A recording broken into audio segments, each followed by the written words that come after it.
Tell us about the whole trip just getting here. That was really cool. Shad Khan, Illinois alum, Jags owner, obviously, does a lot of great things. Let us borrow his nice little jet. Not little at all. But yeah, super cool experience. Excited to go back on it. Honestly, I can't wait to just get back on it. It's cool. Yeah, it was really cool. So Coach B is like always. The tradition is like he drives the guys to Indy, peppers them with questions. Like saved that for I guess yesterday. Just what's the prep like for today? Yeah, he's a man of great detail, and he prepares for everything. You know, everybody knows that in our program. You know, I think he got his schedule of his itinerary of today, and he was redlining and making all types of notes on it. And I kind of looked at it for 5 minutes and then tossed it to the side, knowing I'd be good. But he was preparing, for 2 days straight about kind of what questions he'd get and things like that. But yeah, he makes sure we're prepared too. We have meetings with him about how to answer questions and respectfully and in a good way. So he just everything he does is at a high level. So grateful to be a player of his and to be here with him. Luke, I know you've been asked about it multiple times now, but you had some opportunities in the offseason to go elsewhere. Why come back to Illinois? Why did it mean so much to you to come back? Yeah, I had no reason to leave. I got a lot of good things going on here individually and as a team.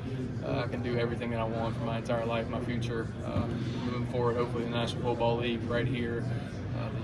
The way the team's set up for this year, I mean, we're set up for a really good season, a special season that hadn't been done here hopefully ever. You know, that's what we're shooting for. That's what we believe. That's what we expect. We expect to win, be great, to be our best, and we're going to do everything we can to do it. So I had no reason to pick up and go somewhere else. It was appealing. It was, but I made an adult decision to do the right thing, and I wake up more reassured that I did that right thing every single day with the people I'm around. How would you describe the recruiting experience? Of late? Yeah. This past offseason. Right. It's I don't know. It's hard to kind of use words, and just everything's, I don't know. It's tricky. It's complex. A lot of ways people go about it because there's so many rules and things like that. But I'll tell you what, people go about it. I'll say that. I have so many great people around me who help me, kind of weigh my options and things like that, whether it was next level or venturing onward. I just want to do the best thing for myself for this season and for my future long term. But it's a tricky, complex world of college football in that perspective. That's for sure. A lot of my teammates get thrown a lot of things at them, myself and all across the country. It's just a part of it. You better learn to deal with it or get left behind, to be honest with you. So it's tricky and complex. There's so many. I still don't understand it all. Conversations behind my back that just happen naturally. So, I'm so excited where I'm at. We're right there on the cusp of really getting things going and leaving all that behind. So, really excited. Talk about.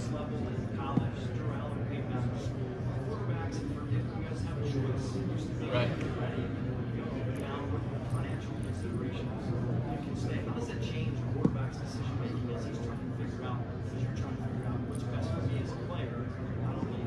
Yeah. Well, first of all, it's a blessing to be able to have that opportunity here in college, and it changes things immensely.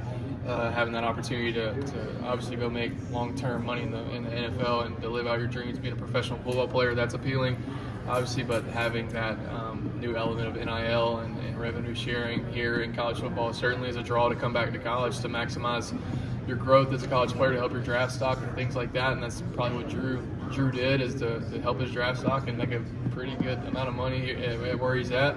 And so many people are in that situation too. So, it's a cool deal. It's certainly a draw to come back to college. It certainly was for some of my teammates, and across college football. So grateful to be a part of this time in college football, that's for certain. And I know a lot of people I played with in the past who are older, man, they're really jealous of us. So we are grateful. We don't take it for granted, especially at the University of Illinois, and we go about it the right way. So.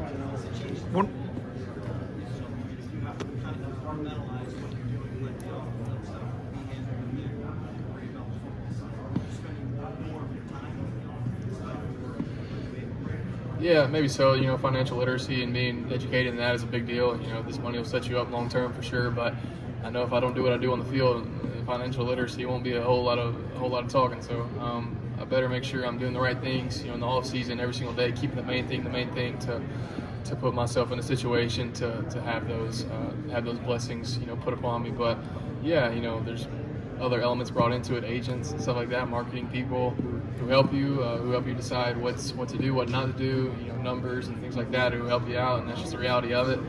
And so I'm surrounded by so many great people who have helped me in that regards. Just so many people. But yeah, if it were up to me, I'd be in a really bad situation and trying to deal with all this stuff going on. So yeah, there's more time, there's more attention. You can't waste a whole lot of time throughout your day. You're an adult now. You're dealing with real world problems and issues, and it's a great thing. So keeping the main thing, knowing that if I don't do what I have to do and I need to do, and on that football field, I ain't gonna be having these conversations much longer. So I maximize my gifts daily to be the best. One of those guys you brought with you, JC, your left tackle, and how big was it to bring back all 5 starters up front, just for you feeling comfortable in the pocket? Yeah, incredibly. They have 5 offensive linemen returning, a group that is tightly knit, unified, and everything they do connected. Certainly makes a quarterback comfortable knowing he's going to be protected by guys who are very talented, who work very hard too, and who really are prepared every single time they go. They do their best, and I know they're gifted and they communicate well, efficiently and effectively, and they're going to do what they have to do to put themselves in good positions, and they're going to play a long time in the NFL. Played 3 years going out with Josh, Kreutz and Geske. And then my 2 tackles who are just so super talented players and good dudes. JC and Melvin in that right guard position. Brandon Henderson, who's going to be a really good piece for us, and so much even more Brandon Anson and a lot of other depth pieces who will mix in there. A lot of offensive linemen play throughout a season. It's a really physically it's easy to get thrown out of that game, and it's a hard position to play physically. So very demanding, but got a good group.